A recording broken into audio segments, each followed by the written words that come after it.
বাংলাদেশে যেটা দেখা যায় যে ছেলেমেয়েদের ট্যালেন্ট আছে, বাট সেই ট্যালেন্টের যে ওরা শো করবে বা অ্যাকচুয়ালি যে নিজেদের একটা অ্যাকনলেজমেন্ট ডিজার্ভ করে, এগুলো কখনোই দেওয়া হয়নি বা কখনো পায়নি দেখে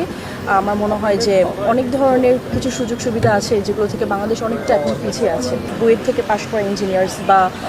নর্থ সাউথ আইবি থেকে পাশ করা যারা বিবিএস স্টুডেন্টস আছে, ওরা কিন্তু নেচারালি আমার মনে হয় অনেক ট্যালেন্টেড হয়। অনার্স কমপ্লিট করার পরে বা গ্র্যাজুয়েশন কমপ্লিট করার পরে দেখা যায় যে কোথায় জব করবে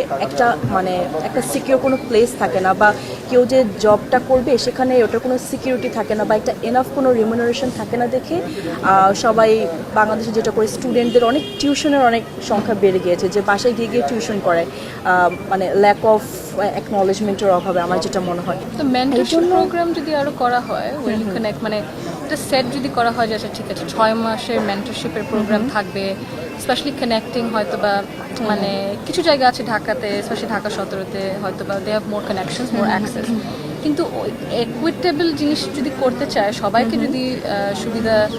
উপায় দিতে চায় অ্যাক্সেসেবল, তাহলে হয়তো বা আমাদের অন্য দিক থেকেও ভাবতে হবে, অন্য আরো মানে সব ধরনের কিছু হয়তো বা করাইলের দিকে। I am sure there very bright people there ভাষান থেকে, সো ওদেরকে যদি অ্যাক্সেস না দেওয়া হয়, আপনি নিশ্চয়ই মেবি ইউ এগ্রি,